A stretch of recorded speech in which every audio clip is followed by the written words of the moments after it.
Hi, I'm Strength and Conditioning Specialist Mike Mejia, a brand new contributor here at Inside Lacrosse.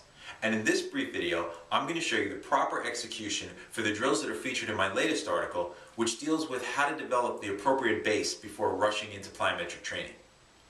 Now, plyometric training is one of the best ways possible to increase explosive strength and power, but you want to make sure that you have all the right things in place, especially in terms of the mobility and stability necessary to safely derive benefit from this type of training. So let's take a look at those drills right now. First up, we've got the wall ankle mobilization drill. Now for these, you're going to begin with your foot against the wall, place the toes against the wall, keeping the heel down on the lead leg. That's the one we're going after. Begin by dipping your knee in and making contact with the wall. Okay, that's easy. What you're going to do is slide your foot back. How far back you go will depend on your flexibility. Now from here, once you get this position, we're going to once again dip that knee in, and we're going to do this 8 to 10 times, making sure that we keep that heel down. You want to slide your foot back to the point where you can still keep your heel down, but feel a nice stretch in the lower part of the calf going down into that Achilles tendon, and we're mobilizing the front of that ankle. And that's the wall ankle mobilization drill. All right, next up, we've got the high kneeling hip flexor series. Now for this one, you're going to get into what's known as a high kneeling position. Here we're going to be stretching the back leg or the right leg. Begin by taking a foam roller or an unweighted bar like we have here and lift it straight up overhead. Keeping the arms nice and straight, right in line with the head, we're going to contract the abdominals and we're going to squeeze that right glute to begin with. And we're going to drive that knee forward as we maintain that core neutral posture, really stretching that right hip flexor and right quad. After about 5 reps of that, what we'll do is continue driving the knee forward, and now we're going to lean over to the side and bring it back each time. Now what we're doing is we're really bringing the lats into the equation as well, still maintaining that nice core neutral posture.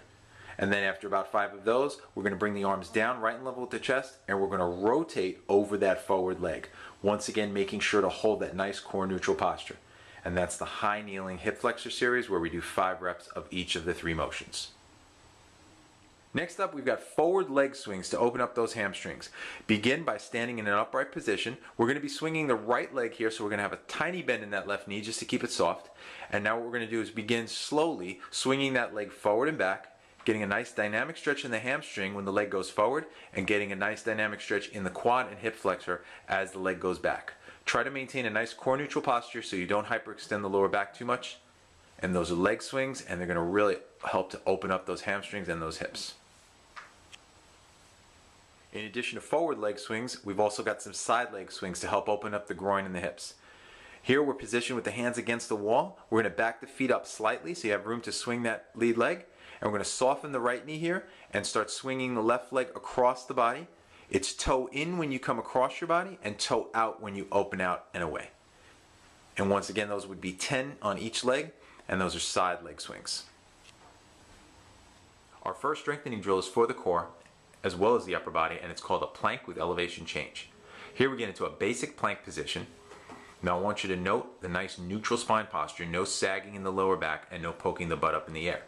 From here, with the feet about shoulders width apart, the objective is to get up into a push-up position by walking up and then slowly lowering back down.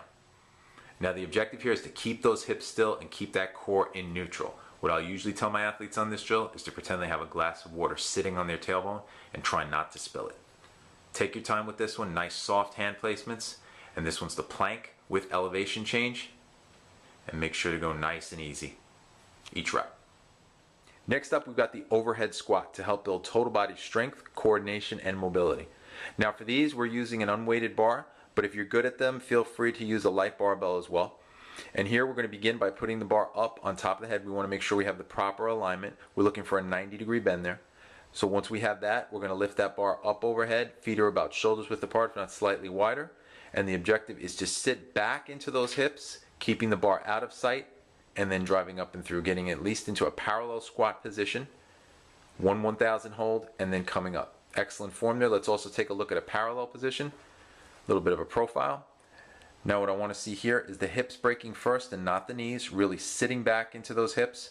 Great for female athletes, this drill, to really work that posterior chain and not allow those knees to drive forward. One more time, really sitting back into those hips. Excellent job, and that's the overhead squat. Our next drill is called skydivers, and this is a great way to strengthen everything on the back of the body. Here, what we're going to do in one motion is extend the lower back, pinch the shoulder blades together, and get some extension out of the glutes and hamstrings as well. So it kind of looks like you're skydiving out of a plane. Nice and easy. You don't want to do these abruptly. A nice smooth motion. Make sure you can hold the top for at least a second or two, and try not to just throw the hands in the air or throw the feet in the air, but try to get everything coming from the upper part of the body, the shoulder blades, the glutes, the lower back. 1/1000 hold, and those are skydivers. Our final strengthening drill is called a mini band lateral walk, and these are great for targeting those outer glutes to help with knee tracking. Now for this one, we're using a device called a mini band, and these are available in most sporting goods stores, and you can also get them from a website called performbetter.com. Now we have the band looped around the ankles here. We want to make sure that the toes are pointed straight ahead, the knees are pointed straight ahead, and we're also going to squat into those hips a little bit and just get down in an athletic ready position. Now from here, the objective is to simply walk with the band around the ankles, stretch it out, strengthening those glutes. And we've got a little bit of a short space here, but at home you can do this across a much larger area. Feel free to go out anywhere from 12 to 15 strides. And notice the way we're not turning the toes out on these, but we're keeping everything pointed straight ahead. As we pan back a little bit, you can see that we've also got the shoulders and the hips pointed straight ahead, and the athlete is in a down and ready position. And that's the mini band lateral walk. Alright, so that does it for the first installment of my series on plyometric training. Be sure to keep your eyes out for my next article. And in the meantime, if you have any questions or comments, feel free to shoot me an email at mike@basesportsconditioning.com. I'll see you next time right here on Inside Lacrosse.